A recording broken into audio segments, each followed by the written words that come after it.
இந்த சர்க்யூட்டை first grounding இல்லாமல் எடுத்துப்போம். இந்த சர்க்யூட்லயே இந்த பேட்டரி பெரிய பேட்டரிங்கிறதுனால இந்த பெரிய பேட்டரியோடைய பாசிட்டிவ் டெர்மினல் தான் ஹையஸ்ட் பொட்டன்ஷியலா இருக்க போது இந்த சர்க்யூட்லயே. அதே போல இந்த பெரிய பேட்டரியோடைய நெகட்டிவ் டெர்மினல் தான் லோயஸ்ட் பொட்டன்ஷியலா இருக்க போது இந்த சர்க்யூட்லயே. இந்த பேட்டரியோடைய பாசிட்டிவ் டெர்மினல் ஹை பொட்டன்ஷியல், இந்த பேட்டரியோட நெகட்டிவ் டெர்மினல் லோ பொட்டன்ஷியல். அதே போல இந்த பேட்டரியோட பாசிட்டிவ் டெர்மினல் ஹை பொட்டன்ஷியல், இந்த பேட்டரியோட நெகட்டிவ் டெர்மினல் லோ பொட்டன்ஷியல். இந்த ரெட் கலர் பாத்துக்கு 3 டெர்மினலும் காமனா இருக்கிறதுனால இந்த 3 டெர்மினலோடைய பொட்டன்ஷியலும் சேமா இருக்கும். VL1 equal to VL2 equal to VL3. இந்த கிரீன் கலர் பாத்துல எந்தவித எனர்ஜி லாஸ் இல்லை அப்படிங்கிறதுனால சேம் பொட்டன்ஷியல் V0 மெயின்டைன் ஆகிட்டே இருக்கும். இப்போ நமக்கு இந்த 3 டெர்மினலோடைய பொட்டன்ஷியல் வேல்யூ ஈக்குவல்ங்கிறது மட்டும் தான் தெரியும். அதோட வேல்யூ தெரியாது. அந்த வேல்யூவை 0 வோல்ட் அப்படிங்கிற ரெஃபரன்ஸா எடுத்துக்கிட்டோம்னா அதுக்கு பேர் தான் கிரவுண்டிங். அதாவது இந்த ரெட் கலர் பாத்துல உள்ள பொட்டன்ஷியல் வேல்யூவை 0க்கு செட் பண்ணிக்கிறோம். இந்த பேட்டரியில பொட்டன்ஷியல் டிஃபரன்ஸ் 6 வோல்ட் அப்படிங்கிறதுனால low potential value 0, high potential value 6. இப்படி இந்த பேட்டரிக்கு ஹை பொட்டன்ஷியல் வேல்யூ 4 வோல்ட், இந்த பேட்டரிக்கு ஹை பொட்டன்ஷியல் வேல்யூ 2 வோல்ட்.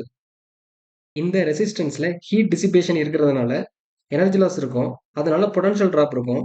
அதனால இந்த ரெசிஸ்டன்ஸுக்கு இது high potential, V0 low potential. இந்த கரண்ட் ஃப்ளோ I1 ஹை பொட்டன்ஷியல்ல இருந்து லோ பொட்டன்ஷியல் நோக்கி இருக்கும். இந்த கரண்ட் ஃப்ளோ I2 ஓட டைரக்ஷனை கரெக்டாக மார்க் பண்ணணும்னா V0 ஓட வேல்யூ நமக்கு தெரியணும். இப்போ இந்த V0 ஓட வேல்யூ 4 வோல்ட்டோட அதிகமாக இருக்குன்னு எடுத்துப்போம். இந்த கேஸில் கரண்ட் ஃப்ளோ I2 ஓட டைரக்ஷன் இந்த டைரக்ஷனில் இருக்கும். V0 வேல்யூ 4 வோல்ட்டை விட பெருசாக இருக்கிறதுனால 2 வோல்ட்டை விடவும் பெருசாக தான் இருக்கும். அதனால கரண்ட் ஃப்ளோ I3 ஓட டைரக்ஷன் இப்படி இருக்கும்.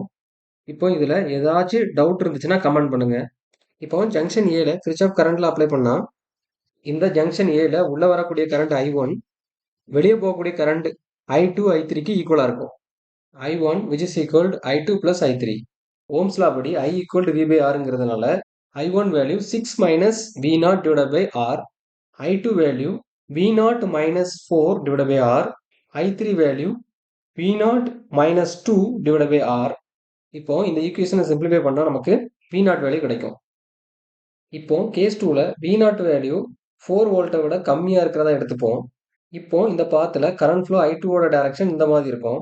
இந்த ஜங்ஷன் ஏல கரண்ட் ஃப்ளோ I1, I2 உள்நோக்கி இருக்கிறதுனால கரண்ட் ஃப்ளோ I3 கண்டிப்பா வெளிநோக்கி தான் இருக்கும். இந்த கரண்ட் ஃப்ளோல ஏதாவது டவுட் இருந்துச்சுன்னா கமெண்ட் பண்ணுங்க.